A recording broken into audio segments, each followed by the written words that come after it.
better to kick things off on a show like this than the guy who is fixing to shake things to the core. Not with mild cuts around the edges, but real cuts that cut to the core. To our first and perhaps most obvious fix, acknowledge the magnitude of our spending problem and see it for what it is, the very core of our economic problem, a mission not for the faint of heart. And you'd think not a big selling point for a guy running for president of the United States. But in an age that politicians pander, say this of one Ron Paul, he's perfectly happy to level. He joins us right now. Congressman, we're doing things unusually tonight, but I think it's time, 2 years into this so-called recovery, almost to the day, we've got problems. Why don't people still acknowledge the magnitude of those problems? I guess they still believe that government's going to take care of them, that somehow Congress will pass more appropriation bills and the checks will keep coming and the Fed can bail out everybody. They really believe it because, in a way, the deception continues because we are still running up debt and we're still printing money and foreigners are still taking our dollars. So it still works. But the other part of government being way too big and being able to really pay for it, that's where the problem is. We can't pay for it because we're not producers anymore. We only can borrow and we can only print money, and that's a dead end. But as long as people will loan or as long as the printing presses run, we're going to drive ourselves into a much deeper hole. So this is not a bit of a surprise to me. You know, they talk about the potential of a double dip a couple years ago, and I kept thinking, well, maybe there'll be government statistics that'll talk about double dips, but there's one big dip that's been going on, and I think the big dip is actually started about 10 years ago for the standard of living for average people, good jobs going overseas, and people aren't getting richer. The people who had their stocks demolished over the past 10 years. So it isn't improving, but I think the basic problem is they never figured out why we got into this trouble. Well, they haven't even figured out that spending hasn't fixed it. So, I guess what I'm asking you, Congressman, and this is a theme that I know you're running for president on, it's something that you and your son Rand Paul, the senator for Kentucky, have been raising. That is the notion of not only cutting spending, but hacking spending, substantially so.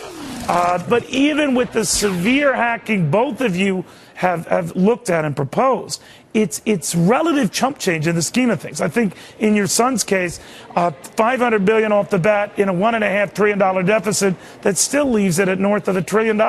That's how big our problems are. Yeah. And yet we don't even see how big our problems are. No, and look how Paul Ryan got hit by making some suggestions too. But you know, I just think that maybe we word it incorrectly because it's always cut this, and cut this. Maybe if we said, well, we'd rather have the people spend the money, don't take it out of the economy, let the people spend this money. Because I do talk about, I don't put on the top of the list cutting health care. I put on the top of the list some of this foreign stuff. And I say, why shouldn't that money be spent back here by the people?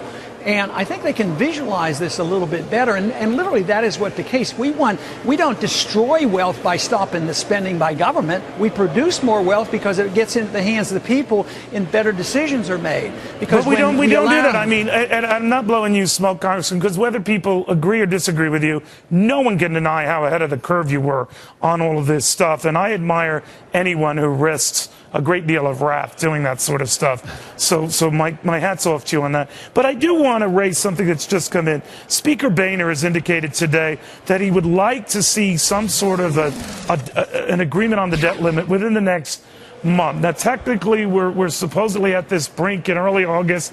How doable do you think that is, that we could score some of a debt accord within a month? I think it probably will happen within a month or so. When they have to, it's going to be passed because they're going to intimidate and frighten and use a lot of fear tactics, and eventually they're going to do it.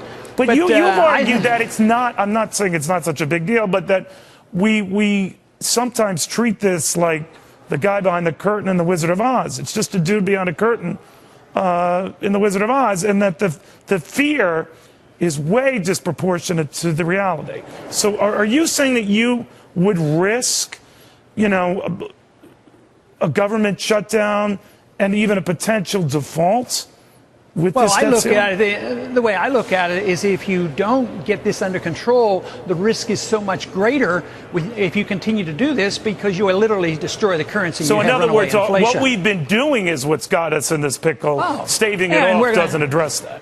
And we're going to, and we'll continue it. They're going to raise the debt limit, and they're going to continue it. But that, to me, is much more dangerous than saying, "Hey, let's cut it off. This level here, let's pay our bills as the money comes in."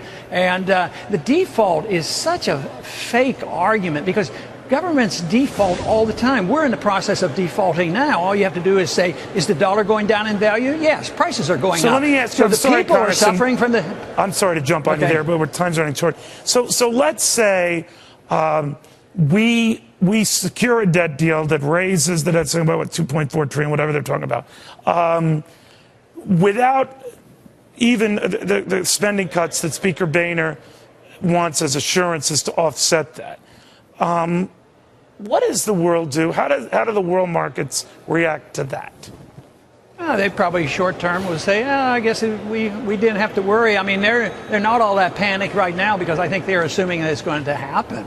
So they'll take it in stride and they'll just perpetuate all the problems, the spending and the borrowing and the inflating and the regulating, all the things that got us into trouble. That's what we're doing to try to get us out. And we refuse. Here, the policymakers refuse to have the correction.